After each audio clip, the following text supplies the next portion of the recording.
జై శ్రీమన్నారాయణ. శ్రీమద్భగవద్గీత 14వ అధ్యాయము, గుణత్రయ విభాగ యోగము, 4వ శ్లోకము. సర్వయోనిషు కౌంతేయ మూర్తయః సంభవంతి యాః తాసాం బ్రహ్మ మహద్యోనిః అహం బీజప్రదః పితా. ఓం. గీతాచార్యుడు శ్రీకృష్ణ పరమాత్మ అర్జునుడితో పాటు మనందరికీ గుణత్రయ విభాగ యోగాన్ని ఉపదేశం చేస్తూ ఉన్నాడు.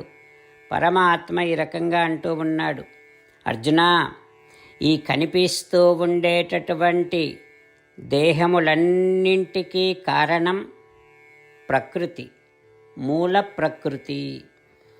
ఆ ప్రకృతిలో జీవులందరినీ వారి వారి కర్మానుసారముగా ప్రవేశపెట్టేటటువంటి వాడిని నేనే అని కదా చెప్పాను. అయితే ఈ మూల ప్రకృతి తల్లి. ఆ తల్లి గర్భములో బీజములు అంటే జీవులు అనేటటువంటి బీజములను పెట్టేటటువంటి వాడిని, చేర్చేటటువంటి వాడిని నేను కనుక నేను తండ్రి లాంటి వాడిని అంటూ శ్రీకృష్ణ భగవానుడు మూల ప్రకృతి అనేటటువంటి భౌతికమైన ప్రకృతి అనేటటువంటి తల్లి గర్భములో జీవులనేటటువంటి బీజములను ప్రవేశపెట్టేటటువంటి తండ్రిని నేను అంటూ స్పష్టపరుస్తూ ఉన్నాడు. ఆ పరమాత్మ ఉపదేశాన్ని మనసారా భావన చేస్తూ సాక్షాత్తుగా భగవానుడే ప్రకృతిని జీవుడిని కలపటం వలననే ఈ సృష్టి అంతా జరుగుతుంది అనేటటువంటి విషయాన్ని అవగాహన చేసుకుంటూ ఇక శరీరాలను పొందకుండా ఉండటం కోసం శ్రీమన్నారాయణుడిని మాత్రమే పొందాలి అనే జీవిత లక్ష్యాన్ని పెట్టుకొని శ్రీమన్నారాయణుడిని మాత్రమే శరణు వేడుకుంటూ పరమాత్మ పలికిన పలుకులను అదేవిధంగా పలికే ప్రయత్నం చేద్దాం. సర్వయోనిషు కౌంతేయ మూర్తయః సంభవంతి యాః తాసాం బ్రహ్మ మహద్యోనిః అహం బీజప్రదః పితా. అంతేకాకుండా మనం ప్రతిరోజు శ్రీమన్నారాయణుడికి ఒక 8 పనులు చేస్తాం అని మాట ఇద్దాం.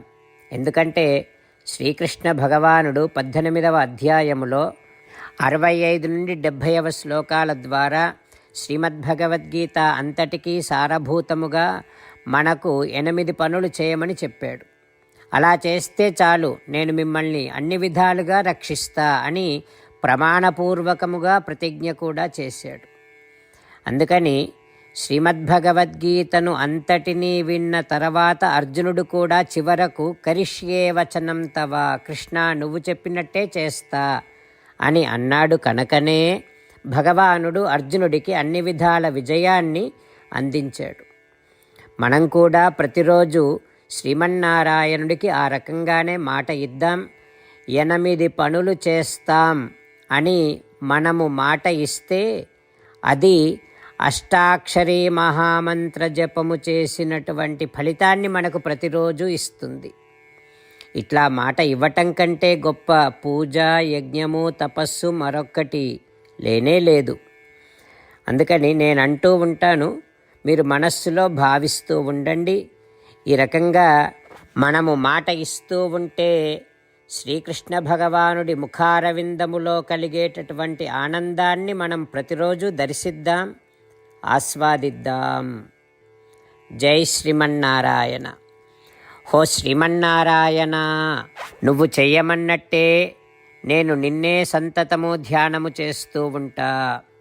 హో శ్రీమన్నారాయణ, నువ్వు చెప్పినట్టే నేను నీ భక్తుడిగానే ఉంటా. హో శ్రీమన్నారాయణ, నువ్వు చెయ్యమన్నట్టే నేను నా విధులను కర్తవ్యాలను నీ సేవగా నీ తృప్తి కోసమనే సక్రమంగా నిర్వర్తిస్తూ ఉంటా. ఓ శ్రీమన్నారాయణ, నువ్వు చెప్పినట్టే నేను నీవాడిని అనే మహావిశ్వాసముతో నీకే నమస్కరిస్తూ ఉంటా. ఓ శ్రీమన్నారాయణ, మామేకం శరణం వ్రజ, నన్ను ఒక్కడిని మాత్రమే శరణు వేడుకో అని నువ్వే అన్నావు కనుక నేను నిన్ను ఒక్కడిని మాత్రమే శరణు వేడుకుంటా.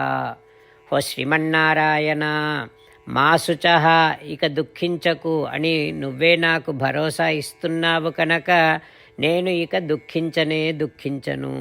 ఓ శ్రీమన్నారాయణ, నువ్వు చెప్పినట్టే నువ్వు నా కోసమని అనుగ్రహించినటువంటి శ్రీమద్భగవద్గీతను ప్రతిరోజు కనీసము ఒక్క శ్లోకాన్నైనా జ్ఞాపకం చేసుకుంటూ శ్రీమద్భగవద్గీతను అనుసంధానము చేస్తూ ఉంటా. ఓ శ్రీమన్నారాయణ, నువ్వు చెప్పినట్టే నువ్వందరి కోసమని చెప్పినటువంటి శ్రీమద్భగవద్గీతను తెలియని భక్తులందరికీ తెలియచేసే నా వంతు ప్రయత్నాన్ని నేను నిరంతరము కొనసాగిస్తూనే ఉంటా. ఓ శ్రీమన్నారాయణ, నేను నువ్వు చెప్పినట్టే చేస్తా, నీకు నచ్చినట్టే ప్రవర్తిస్తా, నీకోసమే పని చేస్తూ ఉంటా. కరిష్యే వచనం తవ.